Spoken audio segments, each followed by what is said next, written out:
네, 그럼 세 번째 시간 시작하도록 하겠습니다. 자, 이 그림은 사실 핵심이죠. 면역학에서. 뭐, 표도 핵심이긴 하지만, 어렵지 않으면서 여러 번 보셔야 되는 거죠. 적응 면역의 핵심을 보여주는 그림이고, 자, 이 부분들도 약간 살짝 복습성이죠. 그 전에 2차 면역 반응 잠깐 보시죠. 네. 그래서 여기는 B셀만, 그림이 복잡하니까 B셀만 메모리셀을 그려놨는데, 이제 B셀의 경우, 플라즈마 형질 세포로 전환되기 전에 메모리셀들을 미리 남겨놓습니다. 이 셀들이 남아있고 생존 능력이 굉장히 길어요. 그래야지 2차 면역 반응을 일으키니까 평생 남는 셀도 있는 걸로 알고 있고, 똑같은 바이러스가 들어왔죠. 그러면 바로 형질세포로 분화하고, 대량 증식하고 형질세포로 분화하고 역시 메모리셀을 남깁니다. 3차 반응, 면역 반응이 대기하기 위해서죠. 헬퍼 T셀하고 얘네도 메모리셀들을 남깁니다. 세포들이 참 똑똑하죠.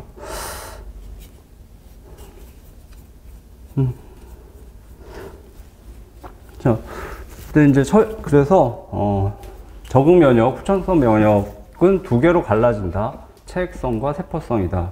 그게 잘 기억하셔야 될 부분이고, 이제 체액성 면역을 복습이긴 하지만 다시 한번 보시면 이 부분 보셔도 됐고, 이제 항체가 어떻게 작용하는가. 바이러스나 독소 같은 자극 물질은 항체들이 붙으면은 못 움직이겠죠.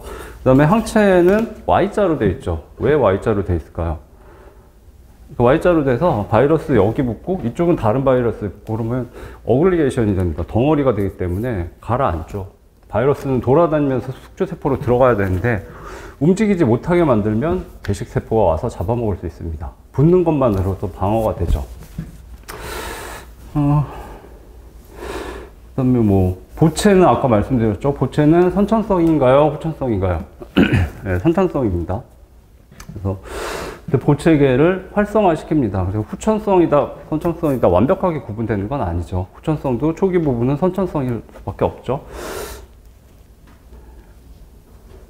예, 쭉 읽어보시면 되고, 그 다음에, 자, 헬퍼 T셀에 의해서 사이토톡식 T셀이 활성화가 됐죠. 얘는 가장 우아한 네크로맨서죠. 그래서, 세균, 자기가 좋아하는 그 세균들이 대량 증식하고 있을 때 그 세균에 대항할 수 있는 사이토톡식 T셀들이 대량으로 증식해서 그 세균을 만나면 마법의 가루를 뿌려서 죽이죠. 가루는 퍼포린과 그랜자임입니다. 이 두 개 용어는 기억하시는 게 좋아요. 네. 살짝 어렵게 되면 나올 수 있고, 거기서 본 것 같아라고 하시면 되죠. 퍼포린은 세균 구멍을 뚫어줍니다. 그래서 어원이 구멍을 뚫는 뭐 포어하고 관련되나 그러고 찾아봤는데 그건 아니고 전혀 아니고요. 근데 뭐 발음이 포린이니까 구멍을 뚫는 단백질인가 보다 그렇게 기억하시면 되고, 그랜자임이 침투합니다. 그럼 그랜자임은 저기 캐스페이즈를 활성화시킵니다. 세균에. 캐스페이즈는 세포 사멸을 문제가 하나 나왔기 때문에 나중에 꼼꼼하게 보실 텐데, 아까 세포는 자살하는 기능이 있다고 했죠. 프로그램드 셀 데스입니다. 프로그램드 셀 데스하고 에이팝토시스가 뭐 정확히 엄밀히는 생물학적으로 약간 다른데 포함되는 개념인데, 여러분들은 그냥 거의 동일어라고 생각하시면 되고, 얘가 세포 사멸에 해당됩니다. 세포 자살이죠. 네. 그 세포 자살에서 핵심이 캐스페이즈입니다. 캐스페이즈가 활성화되면 얘가 별명이 뭐 죽음의 무슨 단백질인데 하여튼 네. 살인자 단백질이라서 자살시킵니다. 그 이름이 좀 어려운데 어원들을 찾아봤는데 별로 도움은 안 되고, 캐스페이즈의 핵심 부분에 시스테인 C하고 ASP, 어스파르틱 애시드죠. 어스파르테이트가 핵심적인 역할을 하기 때문에 캐스페이즈라고 이름을 붙인 겁니다. 기능하고 다르게 성분을 갖고 이름을 붙였죠. 어찌됐든 캐스페이즈는 지문화됐고 암기하셔야 됩니다. 자, 그래서 퍼포린, 그랜자임, 캐스페이즈로 이어진다. 그 정도. 자, 근데 왜 2차 후천성 면역, 이름이 뭐였죠? 4개? acquired, 후천성 면역, 획득 면역, 그 다음에 적응 면역, 그 다음에 특이적 면역, 4가지 기억하셔야 되고, 근데 왜 후천성 면역은 2가지 시스템을 이용하는가? 단순하죠. 체액성과 세포성을 이용하는데, 바이러스가 들어오면 바이러스는 혈액이나 체액을 돌아다니거나 아니면 숙주세포에 있거나 둘 중에 하나죠. 그 바이러스를 다 죽여야 전쟁이 끝나는 거죠. 예.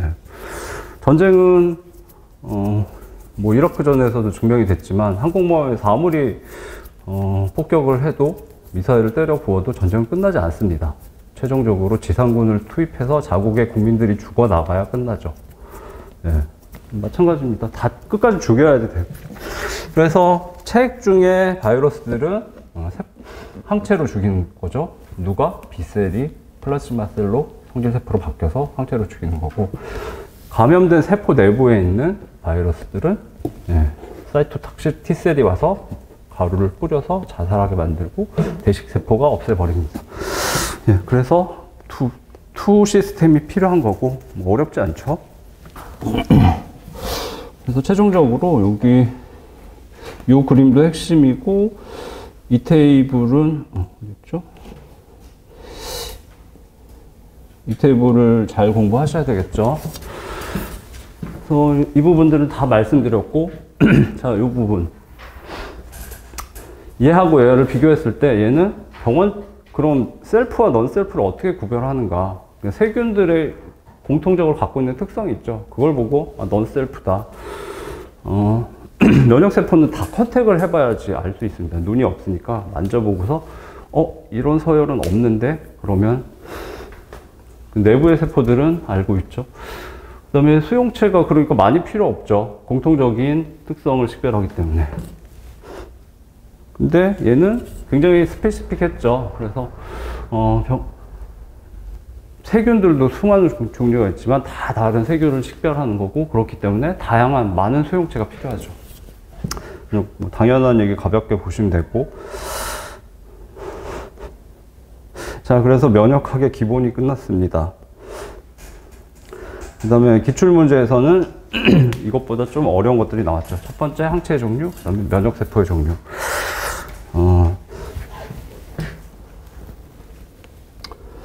참 면역학이 대응하기가 애매해서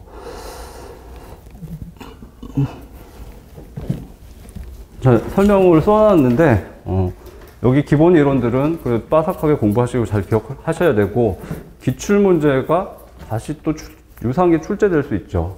예. 기출은 출제된다라는 게 뭐 모든 시험의 원칙이죠. 출제자의 입장에서는 그럴 수밖에 없어요. 그러니까 내가 출제자다. 그러면 나는 기출문제 하나도 안 보고 이 응시생들의 수준 그런 거 모르겠고, 그 10문제를 정말 새로운 걸 내겠다. 너무 위험해서 못합니다. 예.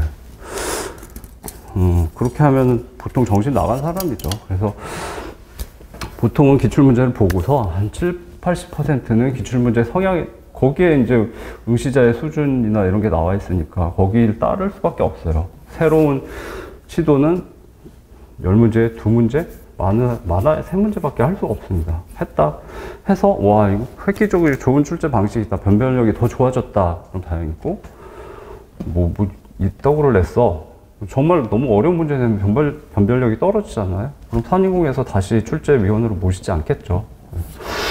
교수님들이겠죠, 주로. 그래서 10개를 다 바꾸겠다, 이런 모험을 할 수가 없습니다. 사람이라면. 그렇기 때문에 기출은 어느 정도 유지가 될 수밖에 없죠. 그래서 뭐 항체의 종류하고 면역세포의 종류, 이거는 꼼꼼하게 보셔야 될 것 같고, 옆에 사람이 이걸 출제한 거 보니까 뭔가 이유가 있겠지라고 다시 출제하실 수도 있죠.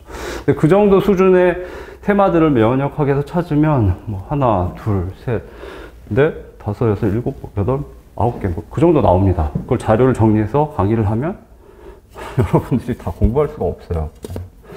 그래서 이 부분은 어쩔 수 없이 기본서에 나와 있으면 핵심적인 것만 조금 보시고, 뭐 안 되면은 뭐 면역학 못해도 충분히 합격하실 수 있습니다. 안 되면 버려야죠. 자, 뭐 심화 이론인데 쉽습니다. 가볍게 보시면 되고, 그리고 여러 번 중간중간에 에피타이저로 설명을 드렸어요. 강의를 할 때 잠깐 엉뚱한 걸 잠깐씩 먼저 소개를 합니다. 그럼 까먹죠. 뭐 갑자기. 그런데 나중에 그게 도움이 돼요. 예. 잠깐 알았다 까먹고 알았다 까먹고. 그래서 클래스를 전에 말씀을 드렸고, 자, 항체에서는 이제 클래스 스위칭이 일어납니다. 아까 이런 항원이 침입했다 보고체계 이런 것들을 보셨잖아요. 그런 보고체계가 있어서 그 B셀이 항체를 만드는데 얘가 활성화가 되면 클래스 스위칭이 일어나요. 그래서 초반에 내가 담당하는 항원이 있다는 보고가 없으면은 MD, 머천다이징 다이렉터죠. 예. 기업에서도 원자재 구입 담당하는 사람을 MD라고 합니다. 예. MD가 분비가 됩니다. 그러다가 내가 담당하는 항원이 잔뜩 들어왔어. 드디어 내가 역할을 할 때야. 그러면서 클래스 스위칭이 일어나서 AGE 항체가 생성이 됩니다. 근데 얘네 5개는 이 끝부분, 항원에 결합하는 부분은 동일하죠. 얘가 바뀌면 뭐 항원은 바이러스는 A가 들어왔는데 나 갑자기 B에 결합하는 걸로 바뀌면 안 되니까 끝부분 동일합니다.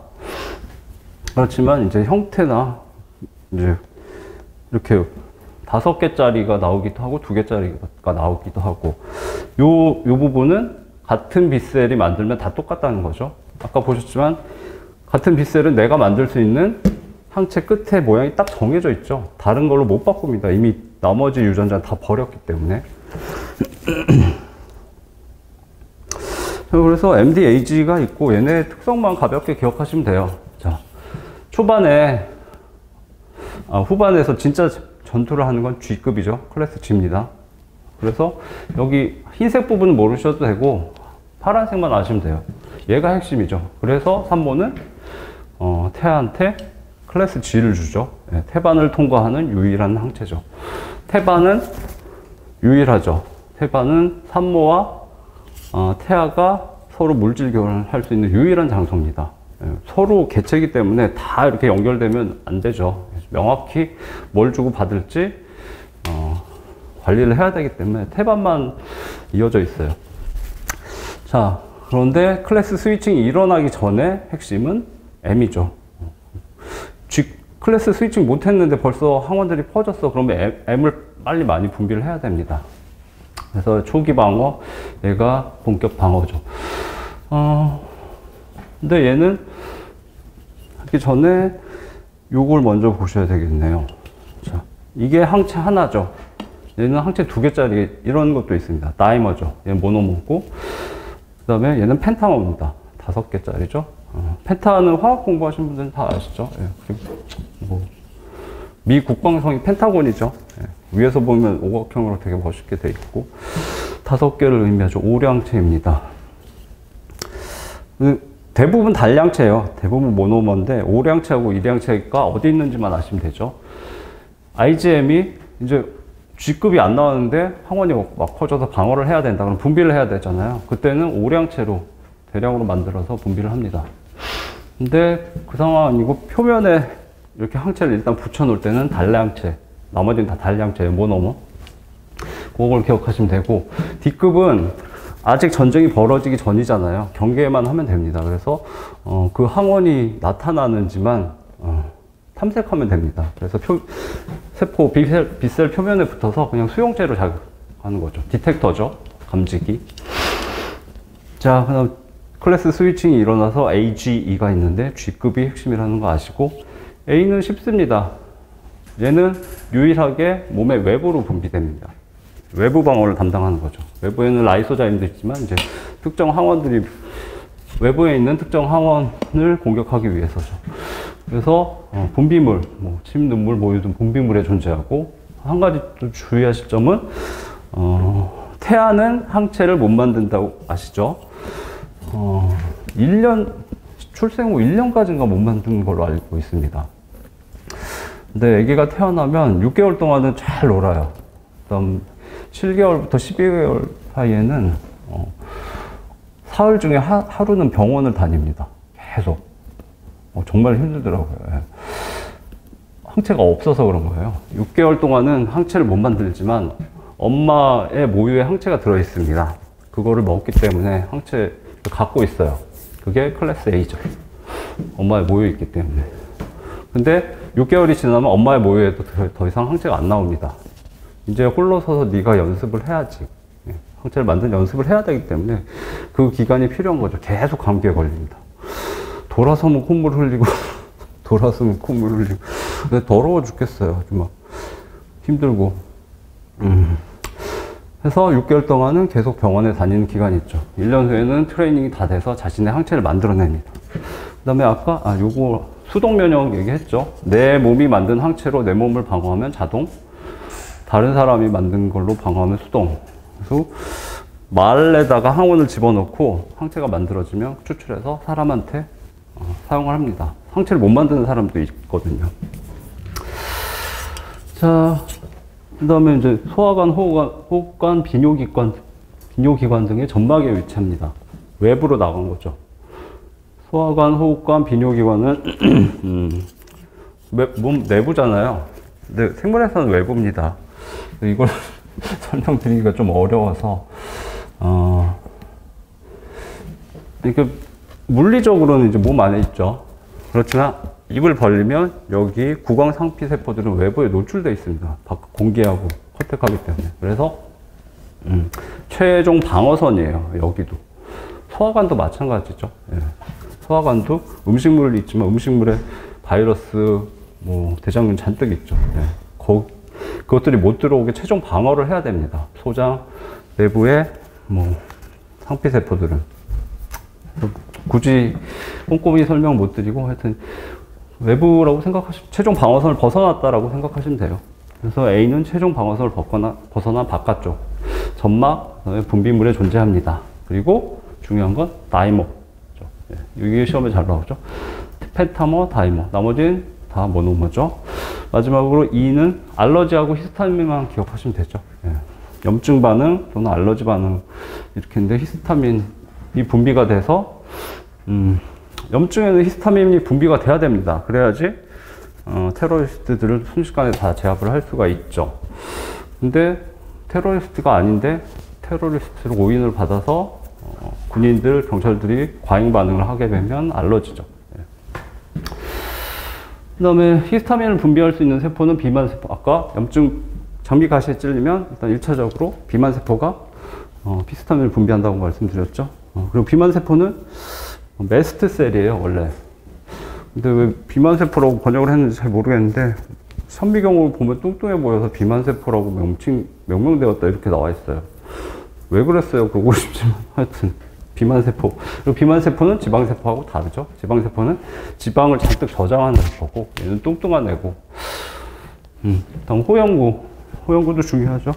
염증과 관련돼서 염자가 있으니까 염증과 관련된다. 그 정도까지 보시면 되겠습니다.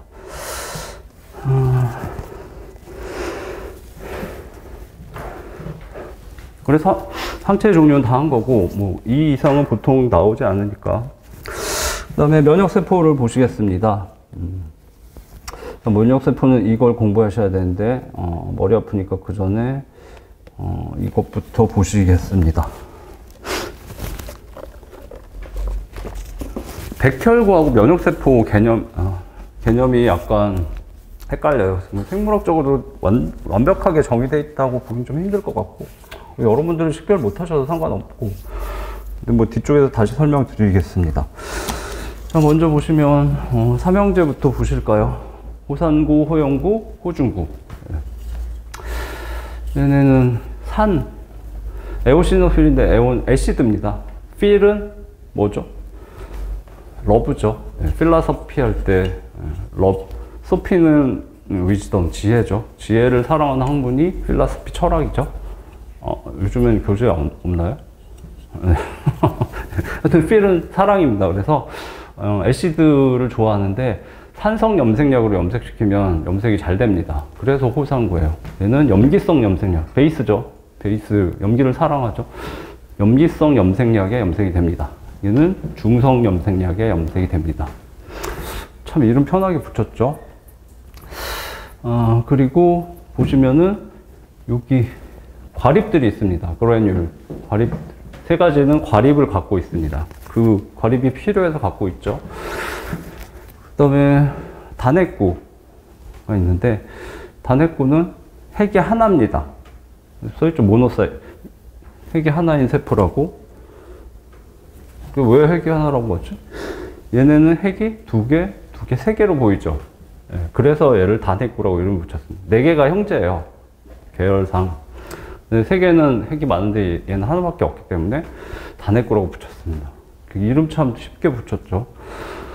그리고 얘는 핵이 두 개, 세 개가 아니고 나눠져 있습니다. 이유는 얘가 아까 말씀드린 혈관에서 빠져나가야 되잖아요. 찌그러져서 이렇게 겨우 빠져나갑니다. 그때 핵이 두꺼우면 못 빠져나가기 때문에 미리 갈라져 있는 거죠.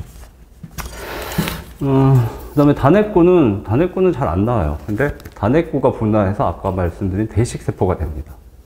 그래서 대식세포는 중요하죠. 근데 단핵구가 혹시 나오면 단핵구는 대식세포하고 거의 똑같은 특성을 갖습니다. 그냥 대식세포에 준해서 쓰시면 되고, 림프구가 있죠. 림프구가 이제 아까 말한 T셀, B셀입니다. 자, 본격적으로 보는데 뭐 어렵지 않습니다. 모세포가 있어요. 뭐 이름이 긴데 뭐 모르셔도 되고 그냥 혈액을 만드는 모세포죠. 얘가 다 만듭니다. 여기 적혈구도 만들고 나머지도 다 만듭니다. 처음에 아까 면역세포하고 백혈구의 차이점 얘기했는데, 그냥 면역세포하고 백혈구는 거의 용어 정의의 영역이 거의 같다고 보시면 됩니다. 그래서 여러분들은 그냥 같은 용어다라고 보시면 되고, 왜냐하면 적혈구 빼고는 세포는 다 하얗거든요. 근데 여기 있는 세포들은 다 면역에 관계됩니다.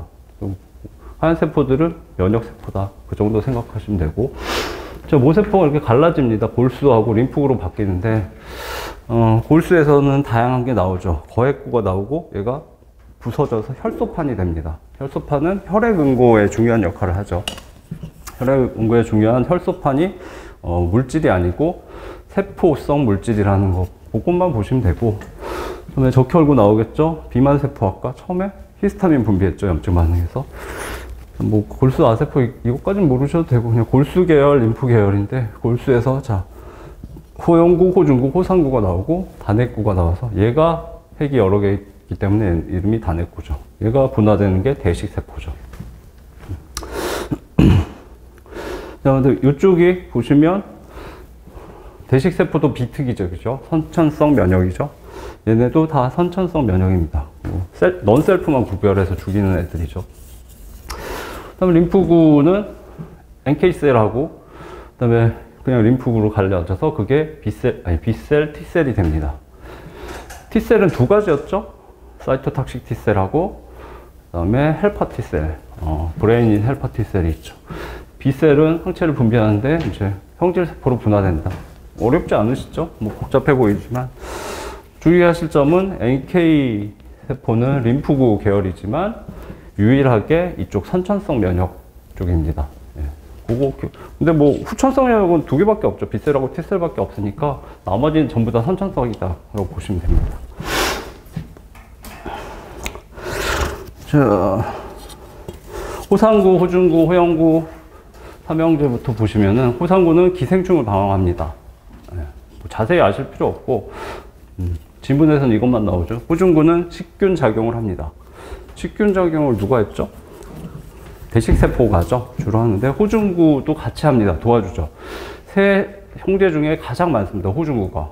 식균 작용을 해야 되니까 가장 하드한 일을 처리해줘야 되고, 육군이죠. 네.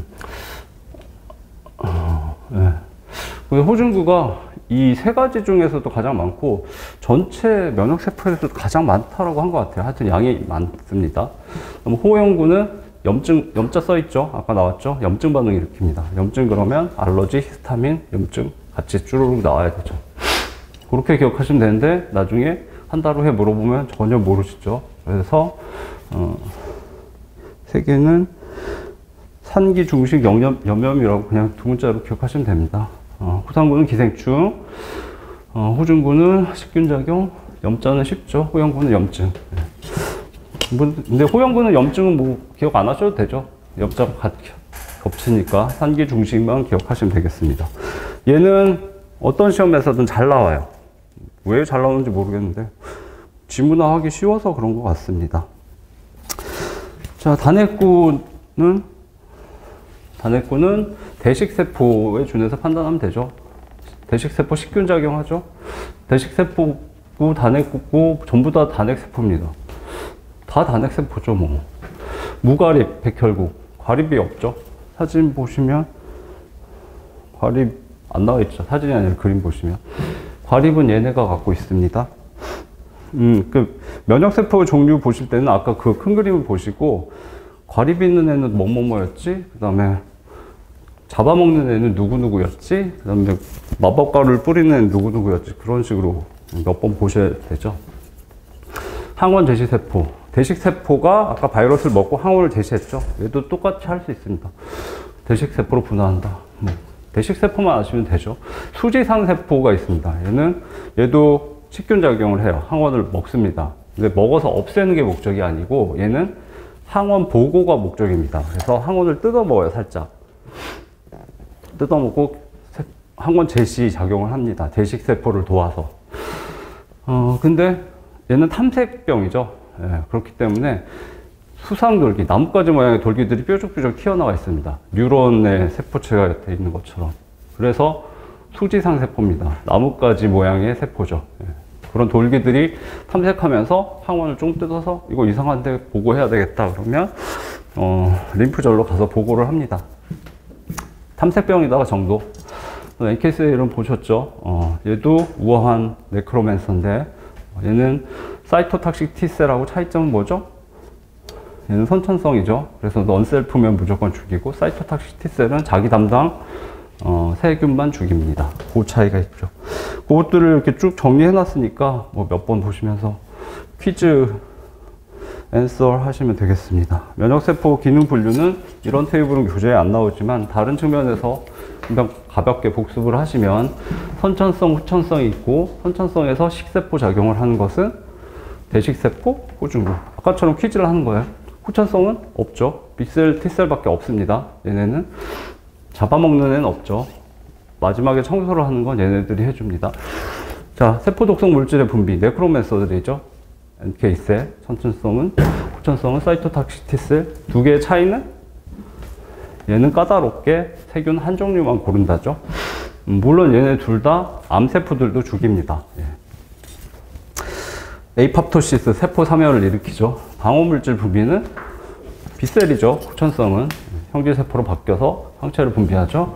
선천성은 여기에 해당되는 게 일반 세포가 죽으면서 내 죽음을 우리한테 알려라 라고 인터페론 분비하죠. 그럼 일반 세포들이 항바이러스를 분비하죠. 대칭되지는 않지만 관련됩니다. 그래서 여러 측면에서 몇 번 퀴즈 앤 앤서를 하시면 커버하실 수 있죠. 자,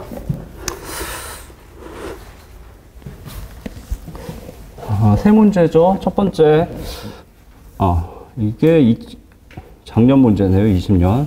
적응 면역에 관한 설명으로 옳은 것은? 출제자가 특이하시죠?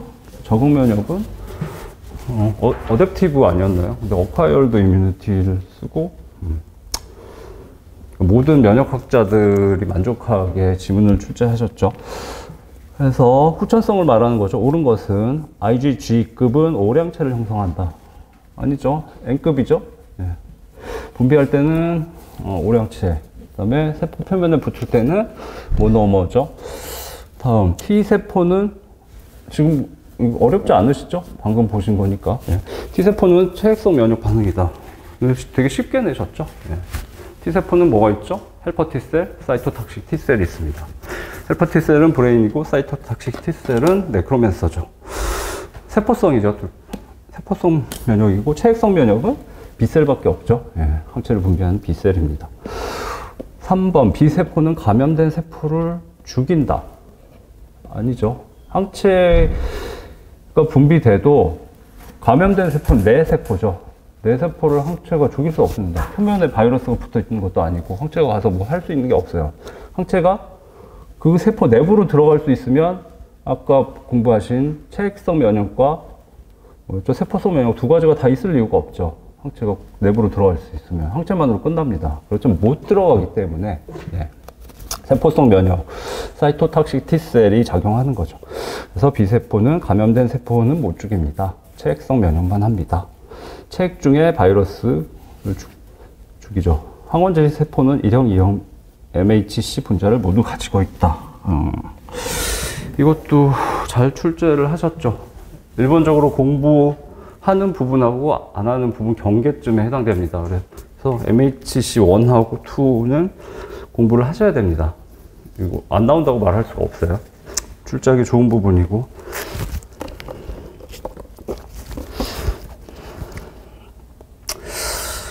근데 쉽습니다. 네, 어렵지 않고요. MHC1이 있고 2가 있습니다. MHC는 이게 풀네임이 여기 있네요. 메이저 히스토 컴패터빌리티 컴플렉스의 약자입니다. 됐다 어렵죠. 우리말로 주요 조직 적합성 또는 호환성 복합체 뭐 이렇게 번역을 하는데 얘는 실제로는 이제 이 면역계에서 발견된 게 아니고 면역계에는 관련이 되지만 이제 사람의 조직을 이식할 때 발견이 됐어요. 그러니까 A라는 사람의 장기를 B라는 사람한테 이식을 했을 때 어떤 경우에는 별 문제가 없습니다. 어떤 경우에는 거부 반응이 일어나서 뭐 장기가 괴사하거나 사람이 쇼크로 뭐 큰일이 나기도 하죠. 그래서 붙여진 이름입니다. 히스토는 조직이에요. 뭐 간이나 뭐 폐, 뭐 이런 조직이죠. 폐가 컴패터빌리티, 호환될 수 있는가, 적합한가를 판단하는 물질이에요. 그래서 이 MHC가 유사한 사람끼리는 폐를 줘도 되나? 콩팥을 줘도 별 문제가 없습니다. 많이 다른 사람은 거부 반응이 일어납니다. 거기서 발견됐기 때문에 이름이 MHC라고 붙여졌고, 1이 있고 2가 있다는 게 밝혀졌는데, 실제로는 이제 면역학에서 더 중요한 역할을 하는데, 뭐 이름을 굳이 안 바꿨죠. 자, MHC1이 있고 MHC2가 있죠. 자, 자축 과정은 세포 이상 유무를 검사하는 과정입니다. 건강검진을 받는 거예요. 세포가 평상시에 평상시에 건강한지를 이제 여기 사이토탁식 T셀이 와서 얘 감염이 된 세포인지 암세포인지 아니면 정상세포인지를 건강검진을 해줍니다. 그리고 이상 있으면 바로 죽여버리죠. 그죠? 포포린하고 그랜자임을 뿌려서 죽이죠. 그때 건강검진을 받을 때 일반 세포들이 이제 단백질을 많이 만들어서 생명활동을 하잖아요. 단백질을 많이 만들고 나면 오래되면 문제가 생기면 잘라서 폐기를 해야 되죠. 그리고 아미노산들을 다시 재활용을 하겠죠. 근데 일부를 잘라놨다가 정기검사에 보여줍니다. 나는 이 단백질을 내가 쓰기 위해서 만들었는데 그게 맞는지 검사해줘 라고 하죠. 바이러스가 들어와서 바이러스 단백질을 잔뜩 만들어도 이 세포는 바이러스가 들어온지 모르기 때문에 만들어주는 겁니다. 암세포도 마찬가지죠. 암에 관련된 단백질을 만들고 있는지 모르고 만드는 거죠. 그래서 MHC1 컴플렉스에다가 MHC1 분자라고 많이 하죠. 끝에다가 그 조각을 이렇게 제시를 합니다. 그러면 사이토탁식 T셀이 와서 조각을 손으로 잡죠. 수용체죠. T셀의 수용체이기 때문에 T셀 리셉터라고 하고, 이름 모르셔도 될 것 같고 TCR이라고도 하긴 합니다. 그 다음에 CD4로 여기를 딱 결합시킵니다. 실제 물리적으로 이렇게 딱 결합해서 흔들리지 않게 만들어주기도 하고, CD4가 이게 MHC1이 맞는지 MHC2인지를 확인을 합니다. 2에는 결합을 못합니다. 그래서 이게 일반 세포들이 만드는 단백질의 조각이다 그러면 합격, 그리고 보내주고, 이게 바이러스 단백질의 조각이다 그러면 죽여버리죠. 암세포가 만드는 단백질의 조각이다 그러면 죽입니다. 건강검진 받을 때 쓰는 거고, 그 다음 자, 이쪽은 아까 보신 이제 대식세포나 이제 항원 제시세포가 있죠. 대식세포가 와서 헬퍼 T셀한테 이 항원들이 잔뜩 돌아다녀, 바이러스들이 돌아다녀, 큰일 났어라고 보고를 하는 과정에 있죠. 그래서 대식세포가 바이러스를 먹어서 조각을 낸 다음에 그 조각을 제시를 합니다. 그때 사용되는 게 MHC2 분자죠. 그러면 얘는 누가 검사하죠? 쟤는 건강검진을 받아서 문제가 있으면 죽이기 위해서 사이토탁식 T셀이 하지만 얘는 브레인이 와서 큰일 났네, 내가 나서서 이제 면역체계를 활성화해야 되겠다. 그래서 헬퍼 T셀이 검사를 합니다. 얘도 T셀 리셉터를 갖고 하죠. 그 다음에 또 MHC2가 맞는지 확인하기 위해서 CD4를 갖고 있습니다. 예, CD4를 갖고 있는 건 헬퍼 T셀 밖에 없습니다. 예. 근데 이 사실은 중요하고, 왜냐하면 에이즈는 누구를 공격한다고요? 에이즈의 바이러스인 HIV, 휴먼 이뮤노 디피션시 바이러스는 얘를 죽입니다. 그래서 무서운 병이죠. 면역 체계가 완전 파괴되죠. 브레인을 죽이니까. 어떻게 들어가느냐? CD4는 얘만 갖고 있습니다. 그래서 이 CD4를 통해서 들어갑니다. CD4에 결합할 수 있어, 그럼. 그럼 받아들이면 이제 헬퍼 T셀은 죽는 거죠. 네. 그것도 에이즈도 사실 중요합니다. 그래서 기본은 공부하셔야 되기 때문에 CD4 같이 기억하셔야 되고, 그래서 MHC2 체킹 겸 물리적 지지를 위해서 CD4가 이렇게 결합을 하죠. 그래서 정말 큰일 났네. 그럼 여기에 맞는 B셀하고 사이토탁식 T셀을 찾아야 되겠다. 그러고 떠납니다. 그래서 어렵게 찾아내면 내가 너를 얼마나 찾았는데, 그리고 사이토카인을 뿌려주죠. 자, 첫 번째는 건강검진, 두 번째는 면역체계의 항원의 보고입니다. MHC1, MHC2 정확하게 기억하셔야 돼요. 당연히 바꿔내겠죠. 예. 뭐 단순한 암기를 할 수밖에 없고, 근데 건강검진은 항상 받아야 되니까 모든 세포에 있으니까 얘를 1이라고 붙였나 보다. 쟤는 좀 특수한 경우들이니까 2라고 붙였나 보다. 그다음에 얘는 CD4고, CDAC고 CD4죠. 그래서 1 곱하기 8은 8이고 2 곱하기 4는 8이니까 그렇게 기억하시는 게 좋겠죠. 네.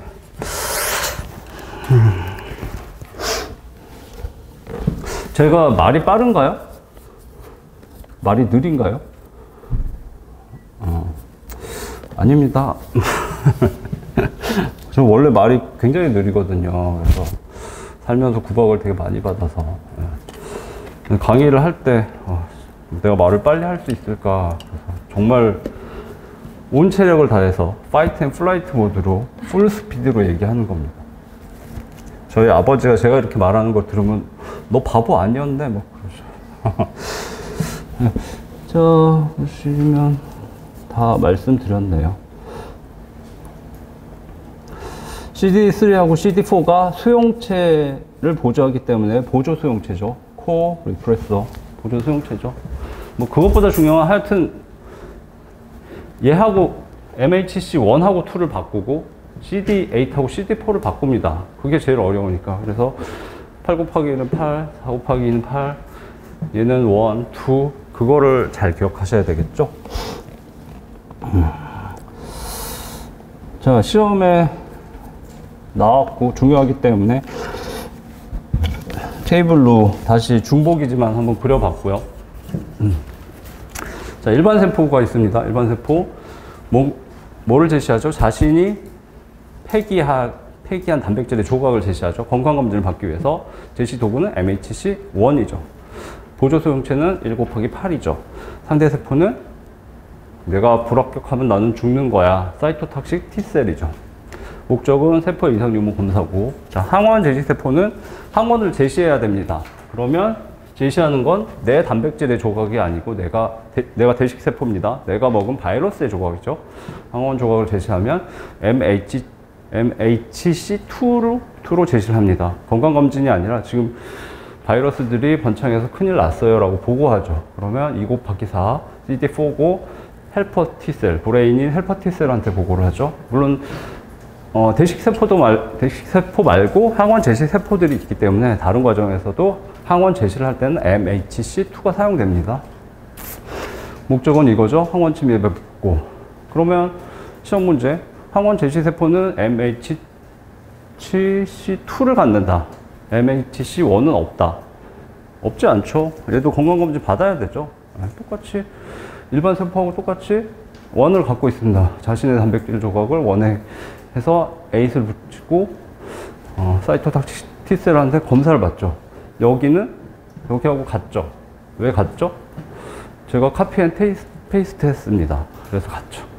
어찌됐든 이렇게 맞는 이유는 항원 제시세포 당연히 MHC1 가집니다. 일반 건강검진 받아야 되죠. 그걸 비주얼라이제이션 한 거고. 자, 질문 보시죠. 답안. 항원 제시세포는 1형 및 2형 MHC 분자를 모두 가지고 있다. 당연하죠. 항원 제시세포니까 2밖에 없어. 이렇게 생각하기 쉽거든요. 그래서 함정을 파신 거죠. 잘 만든 지문인 것 같습니다. 자, 5번. T세포는 항체를 분비한다. 설명 안 하도록 하겠습니다. 네. T세포는 헬퍼 T셀, 사이토톡식 T셀이죠. 자, 관련 기출 문제, 이게 두 번째인가요? 2010년. 자, 면역세포, 척추동물의 면역계. 뭐, 누구의 면역계인가 뭐 나오긴 하겠지만, 인체 면역이 기본이고, 척추동물은 거의 같죠. 사람하고. 어류, 포유류, 뭐 양서류, 뭐 이쪽 조류. 같습니다. 보시면, B세포는 림프구의 일종이며, 림프구의 일종이죠? 골수성 세포 아니었죠, 갈라질 때. 체액성 면역에 관여한다. 맞죠? 항체를 생성하죠. 플라즈마 셀이 돼서. 2번, 호중구는 가장 흔한 백혈구이며, 그러니까 삼형제 중에서도 가장 많고, 백혈구 중에서도 가장 많은 걸로 알고 있습니다. 이 질문 보니까 확실하네요. 그래서 식세포 작용을 한다. 하죠? 대표는 대식세포지만, 호중구도 산기 중심 염염에서, 식세포 작용을 하고, 숫자가 가장 많으니까 대식세포보다 더 일을 많이 할지도 모르겠습니다. 다음 디귿. 단핵구는 과립을 가지고 있으며 기생충에 대한 방어 작용에 관여한다. 조금 어렵게 나왔죠. 단핵구는 과립이 없습니다. 네 개가 형제죠. 사실 호중구, 호상구, 호염구 외에 단핵구가 형제라서 같이 묶어서 나오는 겁니다. 과립이 있는 건 삼형제고, 얘는 배다른 자식이죠. 없죠. 과립이 없고, 그다음에 기생충에 대한 방어죠. 기생충 하면 산기, 호산구입니다. 그래서 틀린 질문이죠. 그래서 과립구는 뭐뭐지? 그것도 퀴즈 앤 앤서를 하셔야 되는 거죠. 질문이 이렇게 나옵니다. 뭐, 그러니까 높은 수준으로 면역학을 공부하지 않은 사람한테 맞는 문제인 것 같아요. 여기는 이 출제 방식은 제 입장에서는 불만은 없습니다. 예. 면역학 기본보다 좀 어려워서 그렇지. 자, 그 다음에 항체의 종류죠. 1번. IgM은 1차 면역 반응에서 B세포로부터 가장 먼저 배출되는 항체이다. 맞는 표현이죠. MD, 클래스 스위칭이 일어나기 전에 MD가 있는데, D세포는 디텍터죠. 그래서 세포 표면에 붙어 있고, 공격을 하기 위한 역할은 거의 안 하는 걸로 알고 있습니다. 공격을 하는 거는 M 클래스가 분비가 돼야 되죠. 정확한 질문이죠. 2번, IgG는 오합체를 형성하며 태반을 통과하지 못한다. 말도 안 되죠. 오합체는 어디죠? 초기에 M 클래스가 공격할 때. 예. 그 다음에 태반을 통과하는 유일한 항체가 클래스 G, X입니다. IgA는 눈물침, 점액 같은 분비물에 존재하며 점막을 국소방해. 예. 분비물, 점막 기억하시면 되죠. 하나 더, 뭐죠? 다이머죠. 일양체죠. 예.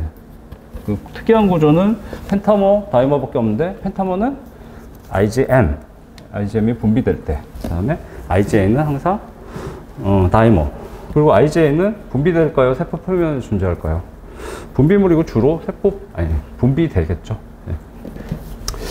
그 다음에 IgE는 혈액의 낮은 농도를 존재하며 알레르기 유발방에 관여한다. 맞습니다. 예. E 하면 알레르기, 염증, 이런 걸 생각하셔야 되죠. 그 다음에 농도가 높을 필요가 없죠. 바이러스를 공격하는 IgG 클래스다. 그럼 많아야 되죠. 예. 그렇지만 IgE는 뭐 신호를 전달하는 거기 때문에 그렇게 많지 않아도 됩니다. IgD는 항원에 노출된 적이 없는 성숙 B세포 표면에 IgM과 함께 존재한다. 맞습니다. 초기에 있고 항원에 노출되면은 클래스 스위칭이 일어나죠. 성숙 이거는 좀 복잡해서 무시하셔도 됩니다. 자, 세균의 세포벽이네요.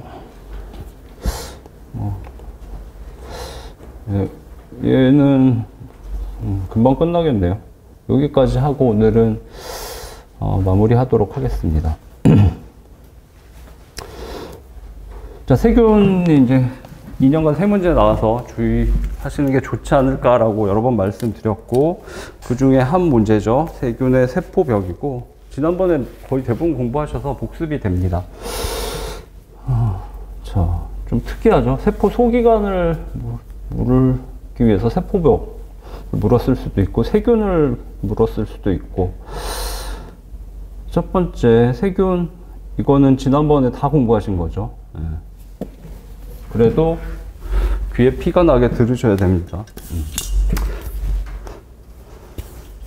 기본 강의 들으신 분은 진짜 귀에 피 날 것 같아요. 그죠? 많이 들으셨죠? 네. 삼형 6개 공부하셔야 되는데 전체 공부하기 힘듭니다. 그리고 그 정도 난이도는 아니니까 의미가 없고, 요 정도 표로 여러 번 보시는 게 가장 좋고, 이걸 이해해야지 다른 내용들을 정확히 아실 수 있죠. 자, 진정세균 또는 세균, 세균력, 고세균력, 진핵생물력, 진정세균계, 고세균계, 그 다음에 진핵생물에는 동물계, 식물계, 균계, 원생생물계가 있습니다.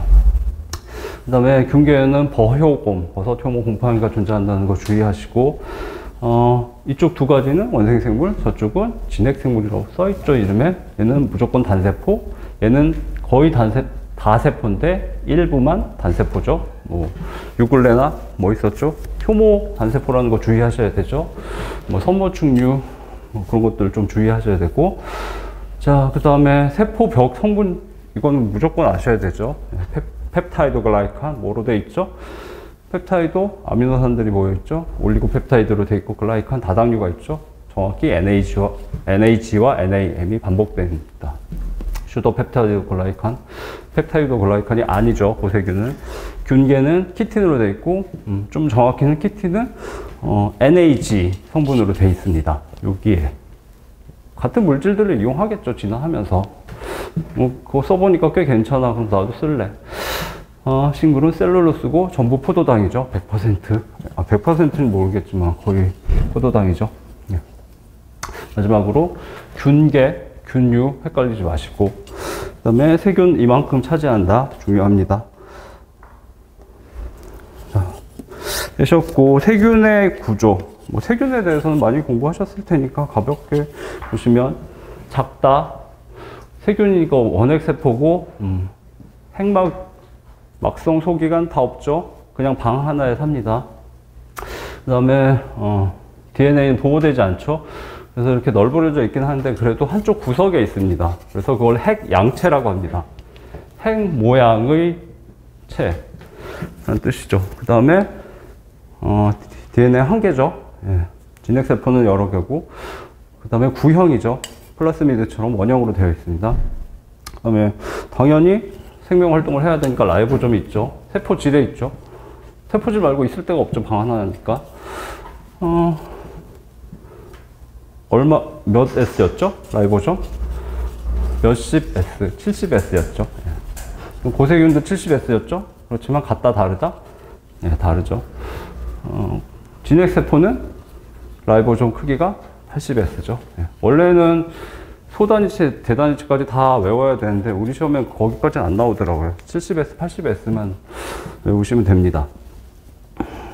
그 다음에 구조를 보시면 선로, 이제 익숙하시죠? 필리죠? 편모, 플래줄라 있고, 그 다음에 캡슐, 피막이 바깥쪽에 있는 경우가 많습니다.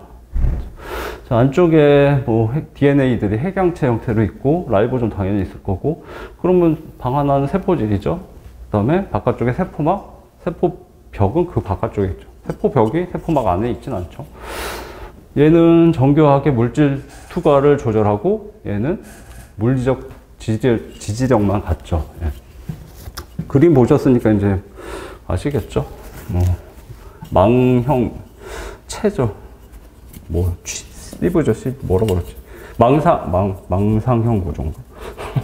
갑자기 용어가 생각이 안 나네요. 자, 이렇게 망형 구조로 구멍이 뻥뻥 뚫려 있죠. 전투과성입니다. 됐고.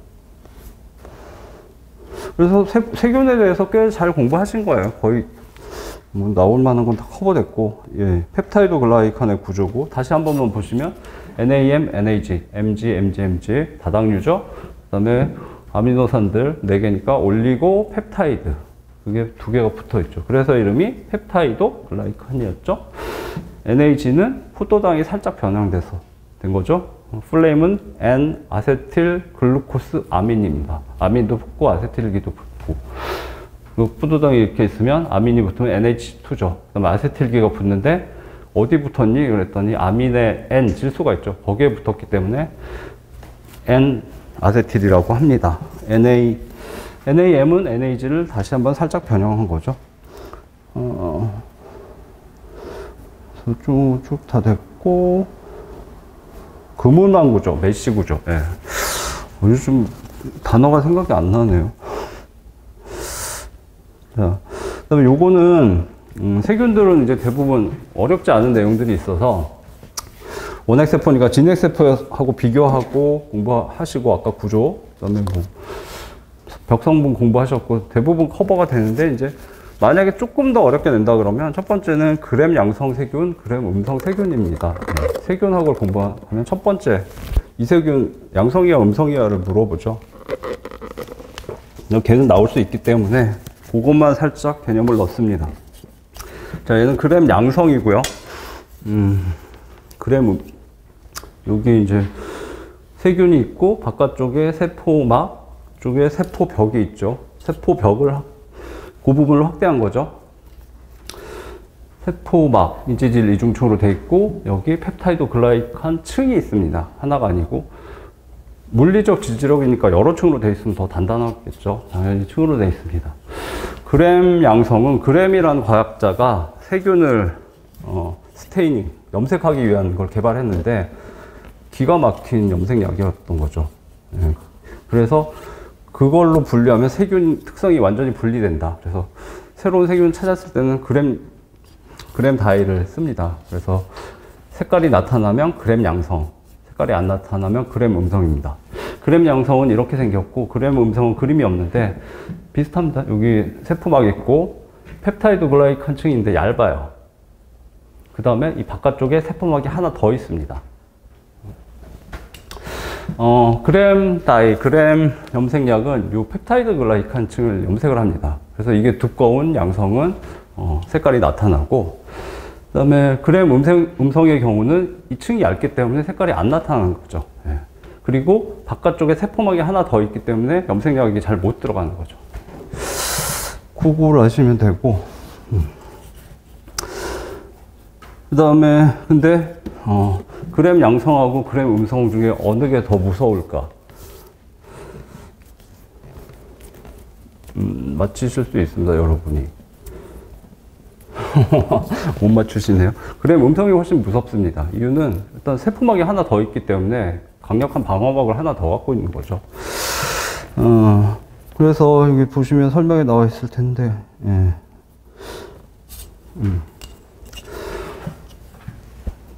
뭐 라이소자임, 사람의 방어 효소인 라이소자임이나 아니면 비누로 손을 깨끗이 씻으라고 하죠.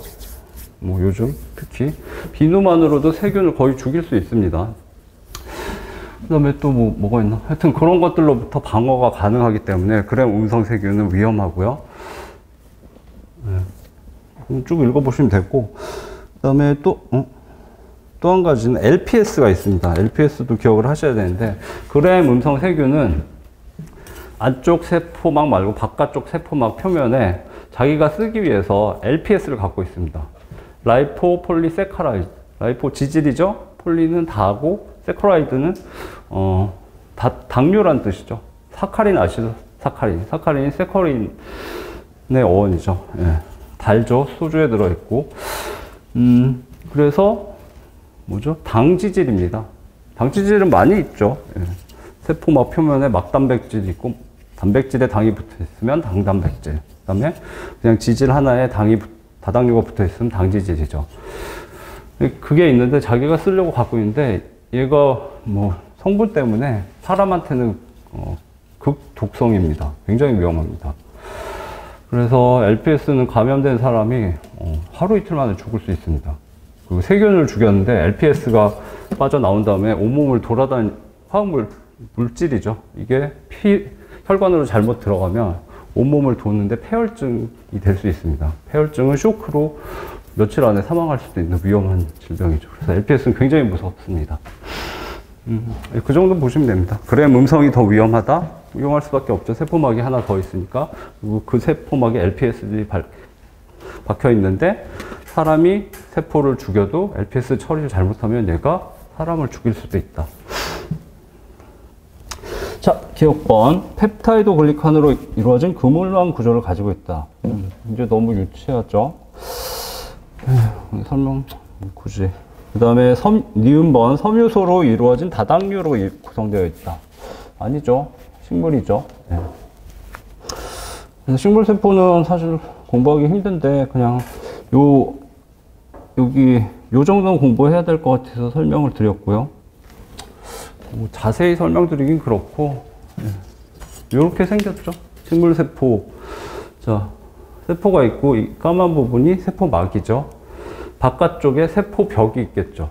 근데 어린 세포는 이 하늘색 부분이 없습니다. 1차 세포벽만 있습니다. 근데 얘가 생장해가면서 나이가 들수록 2차 세포벽이 생기는데 요 사이에다 집어넣습니다. 섬유소, 셀룰로스도 포함되지만 다른 물질들을 많이 넣습니다. 대표적인 게 리그닌입니다. 리그닌 정도는 기억하시면 좋고, 리그닌이 많아지면 이걸 어디다 쓰느냐. 책상에 나무 있죠. 나무가 단단하죠. 우리가 책상에도 앉을 수 있죠. 리그닌 때문에 앉을 수 있습니다. 복잡한 화학 구조물이고 물리적 강도가 뛰어난 물질을 집어넣습니다. 섬유소는 말랑말랑하거든요. 이유는 식물이라고 그러면 육상식물을 말합니다. 생물학에서 녹조류에서 진화했을 거로 추정하고 있습니다. 그래서 바다에 이제 식물에 가까운 게 뭐 홍조류, 갈조류, 녹조류 이런 것들이 있는데 녹조류의 경우는 이런 게 필요 없습니다. 왜냐하면 바다에는 부력이 있기 때문에 그냥 떠 있으면 됩니다. 육상으로 와서 진화를 했는데 일어서질 못하는 거죠. 근데 지금은 몇십 미터짜리 뭐 나무들이 있죠. 바오밥 나무 이렇게 크죠. 그 무게를 어떻게 지탱해야 되냐. 그럼 강한 물질을 집어넣어서 지탱할 수밖에 없죠. 이 사이에 진화를 해서 집어넣은 겁니다. 리그닌 등이 있어야지 되죠. 그러니까 이렇게 자라면 녹조류 같은 성분을 갖고 있으면 슬라임이고요. 슬라임처럼 이렇게 허물어지겠죠. 내부에. 동물의 경우는 뼈대가 있으니까 지체하지만 식물은 이 진화 과정을 거쳐야만 했죠. 그 정도 아시면 되고, 그 다음에 세포 사이에는 세포를 붙여주기 위해서 팩틴, 중간 라멜라가 있습니다. 중간층이라고 하는데, 라멜라, LAMELLA죠. LAM 뭐였죠? 레이어죠? 라민. 층을 말합니다. 그래서 중간 라멜라라고 할 수도 있고, 중간층이라고도 할 수 있고, 하여튼, 팩틴은 뭐 있죠? 잼에 들어간 끈적끈적한 성분이죠. 저걸 추출해서 잼을 만들죠. 다당류고 끈적끈적합니다. 그 정도 보시면 되고, 뭐 아까 그 강화되는 물질들은 리그닌이 대표적이고 큐틴, 스베린 등도 있는데 그냥 한번 봐두시고 거기서 본 것 같다 하셔도 되고 리그닌만 아셔도 될 것 같습니다. 분자 이동의 주된 선택적 장벽이다. 자세히 써놨는데 이제 다 아시죠? 전투과성입니다. 구멍이 송송 뚫린 메쉬 구조죠. 오늘도 늦게 끝났네요. 긴 시간 열심히 해주셔서 감사합니다. 고생하셨습니다.